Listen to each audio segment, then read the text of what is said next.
guys, this is Jess with Sourceful Journey, back another video. Today I wanted to focus on the topic about why it's truly important for one to stand in their power and to simply speak up, and just to know that in doing so that you are truly protected. So without further ado, we're gonna go ahead and just jump right in. Standing in one's power truly opens up a strength that you may not even realize you had within. I just saw a bumblebee a moment ago. So in doing so, this begins to really get one to understand truly more about self. Because oftentimes we feel so confined and so unsure on what to say or how to say it because we're so worried about how others would perceive it. Being that way, are you truly, in fact, living out your life's purpose? We all came here for a reason, whether it's known or unknown at the time being. Keep seeing that bumblebee. I gotta look that up. I couldn't remember what the meaning was behind that. I've been seeing them quite heavily lately in the past few days too, so I have to look into that. Which I'll be talking about that in another video when it comes to signs and synchronicities, so we will delve into that a bit further. But to get back to the topic at hand, I find it that when one truly learns to be more vocal in terms of their stance when it comes to various topics, whether it ruffles anyone's feathers or not, that's not for you to worry about. It's more so for you to be more grounded and more aware of self and realize that you too have a voice. You too have the right to vocalize what you feel, to put it plainly. Now, whether an individual likes it or not, that's not any of your concern. That means that you may have struck a nerve within that individual and there's something they need to truly examine within self. You have to get to a point within your own life that you don't take offense to anything that one is stating, whether it may be a YouTuber, maybe it may be someone you work with, maybe it might be something you read online or read in the newspaper. The point I'm trying to drive home here, you have to get to a point within self not to be easily provoked to feel like someone's trying to offend you, if you will. And if you, in any shape, form, or fashion, feel offended after reading that blog online or having that conversation with one of your coworkers, as an example, go deep within self. Try to dig a bit deeper to truly understand what was it about that individual or that blog that I read that triggered me and why. Going back to talking about when my page got banned in reference to Truth Social recently, I had to think about it. What could it possibly be that caused them, when I say them, I'm not talking about Donald Trump Sr. or even his family for all I know. I'm not talking about them per se. I'm talking about the minions who are running the page in the background. Yep, I called them minions. You heard me correctly. What was it about my page that triggered a particular individual or group of individuals to the point that we want to ban it when it was not offensive in any way whatsoever? But yet they allow other content that is racially driven and such to still thrive within that space. Things that make you say, If anything, outside of what I was posting on that site, which was more spiritually inclined, as I mentioned in my previous video, a lot of my material, my content was more so in support of Donald Trump Sr., for sure.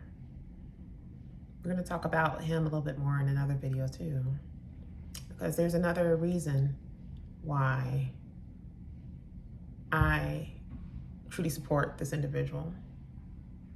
And those of us who have more of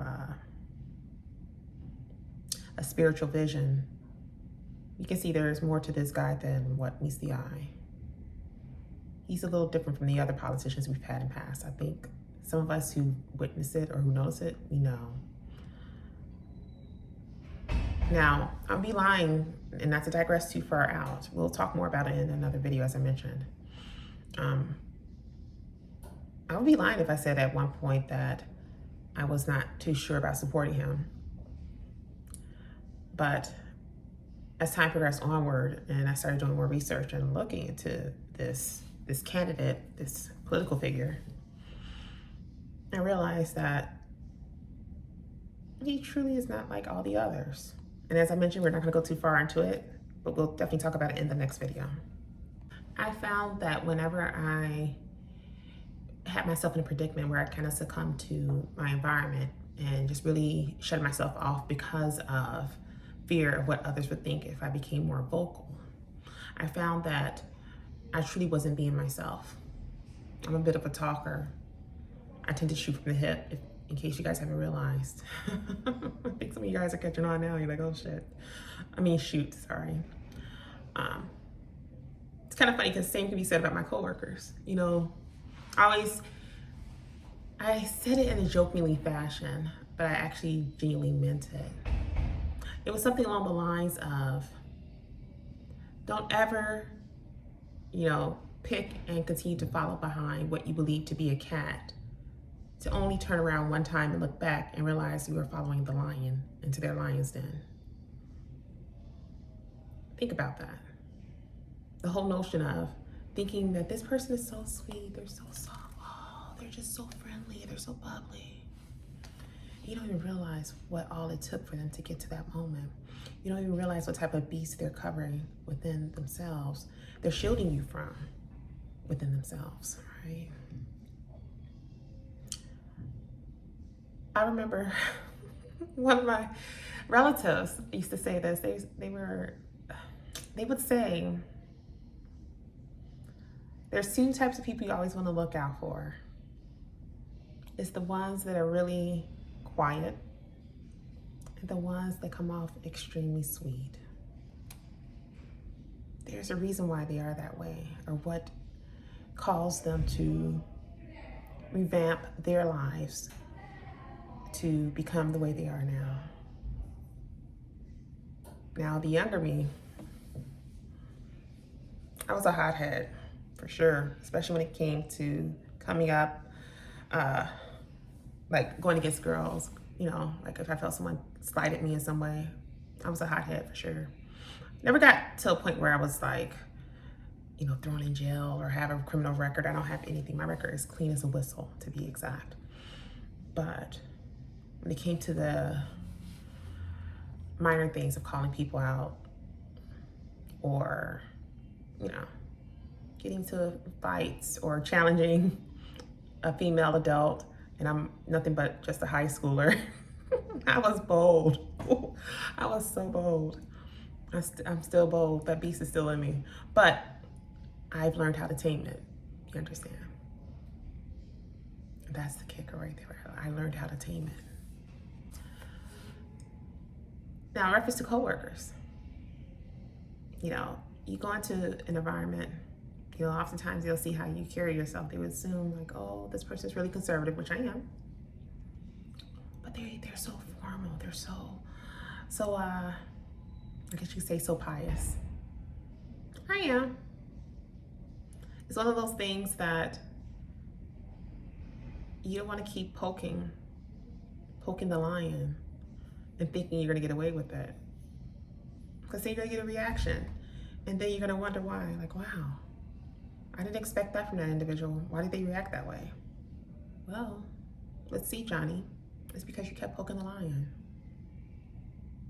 I mean, doesn't take a math equation to figure that part out, does it? The point I'm trying to make here in reference to this is that, for one, you should never judge a book by its cover. But the key factor in all of this is that regardless of how others feel, be you, be vocal. Again, stand in your power. I truly found it when I started standing in my power and saying what I mean and mean what I say. I found that, there's that bee again. I found that it was a weight lifted. I felt more free. I felt, it was like the chains were taken off, the ankles, if you will. The shackles were taken off, if you will. Excuse me for that. I just would hope that more people would fall into that thought process. You know, we all came here for a reason. And the moment that people start to realize that, and that we all have voices for a reason. We all have sound minds for a reason. Use it. Don't squander it, as I mentioned in the previous video. You know, granted, there's some of us who have more, not only more intense gifts and more of a calling on our life because of being a part of a special elect, chosen. It doesn't mean that others that may have not agreed to that in this lifetime, it doesn't mean that you don't have some level of a knowing, a gift as well. You know, the reality of it all, even for us who have a special calling on our life versus those who may not in this lifetime, God still loves us all. He still wants to see better for us all. The reality of it is that he wants us to take time out and have that dialogue with him and the spiritual team to find out what our purpose is and to seize it with no regrets. So what are you guys' thoughts about that? The notion of standing in your power, being vocal, just truly being you. Some would see it as being rebellious and going against the grain. I think it's pretty neat if it is considered rebellious to an extent, but nothing too crazy or breaking the rules for that matter. But it's also more so just giving you a sense of freedom, just a sense of knowing that you are your own boss. You are the one that's truly running this vessel with the support of God and the spiritual team. That's all that matters. And just knowing that they're going to be supporting you every step of the way, regardless of who likes it or not, makes it even more fun. As always, don't hesitate to leave your thoughts in the comment section below or continue to message me on the other platforms. I get a lot of you guys DMs. Definitely keep that coming. And the emails too. Definitely keep those going as well. I love it. Consultations are still open. You know, the fact that we're getting ready to go into a new week. So definitely, if it is something of interest to you that you would like to take on, definitely don't hesitate to contact me on my other platforms. Like send me a quick DM or email with your contact details, and then we can go ahead and get you scheduled accordingly. But yeah, until then, as always, I'm definitely seeing you guys with love and light, and I will see you in the next video.